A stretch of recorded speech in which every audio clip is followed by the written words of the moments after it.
Tired of waiting for you.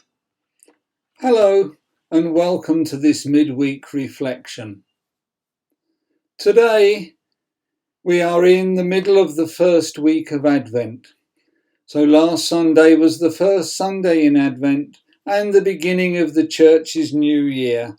So I would like to start by welcoming you to the new year. Happy New Year.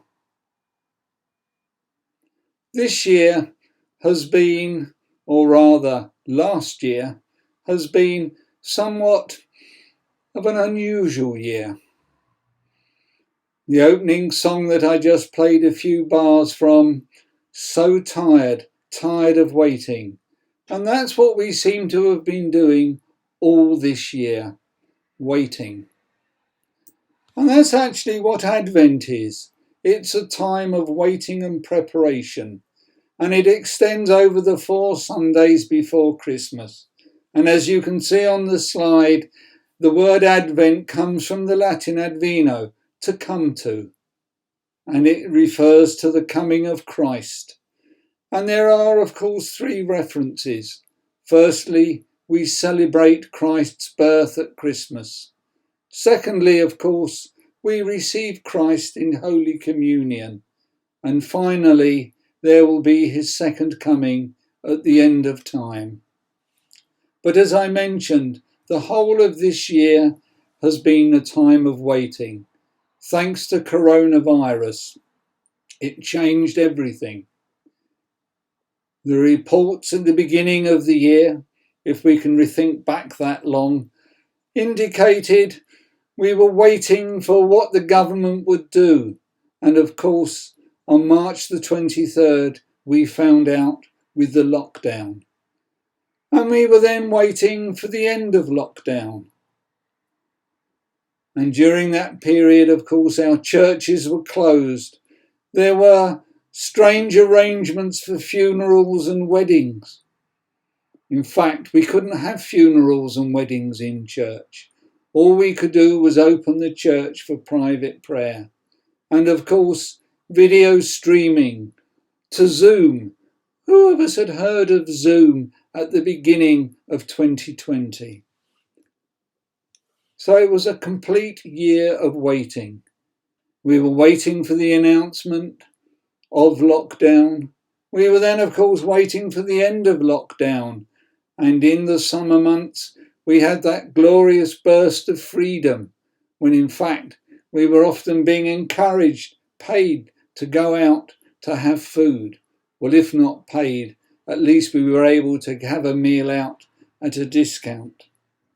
But all the time, of course, we were often lonely and isolated, particularly those people living alone. It's not easy living alone. As a married man, it's lovely that there's someone at home that you can be with. Even if it's just watching the television, there's someone that you can say to, that was good, I enjoyed that, what did you think of it? When you're alone, you do not have that comfort. You don't have the comfort of someone bringing you a cup of tea. Or, better still, you making a cup of tea for them. Sharing, being together. That's what people are made for. We aren't made for being alone. But of course, this waiting goes back hundreds of years. The reading from this Wednesday's morning prayer, taken from Isaiah. The maiden is with child and will soon give birth to a son, whom she will call Emmanuel. On curds and honey will he feed, until he knows how to refuse evil and choose good. Those words were written some 700 years before the birth of Christ, before the birth of our Lord. So the people of God were waiting, just as we've been waiting, but they waited 700 years for his arrival. It makes our year of waiting in 2020 puts it into some sort of context. But now we are in Advent, the 4 candles representing the 4 Sundays in Advent. We are well and truly started on our time of waiting, of preparing for the birth of our Lord, to celebrate his birthday. Except, of course, this year will be slightly different. We're not quite sure who will be with us. The government has said 3 families can join together. What when you've got more than 2 children, as we have? What happens? How do we solve this conundrum?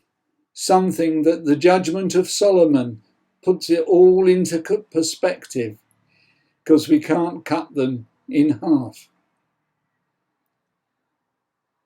But Christmas, hopefully, well, it is the start of a new beginning.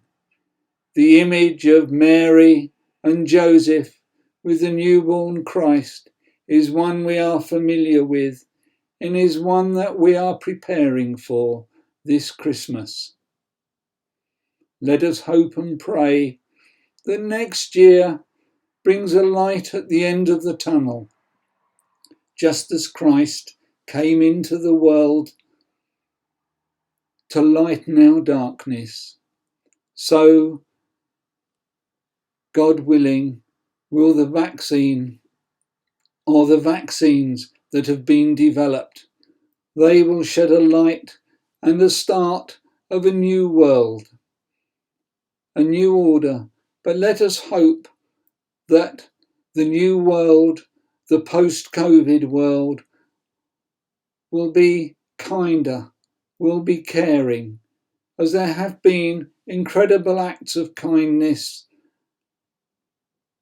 and help shown by so many people during this period of lockdown. So let us look forward to the start of a new beginning. And meanwhile, this Advent, it is a time to look back to the gift of Christ, and we give thanks for that.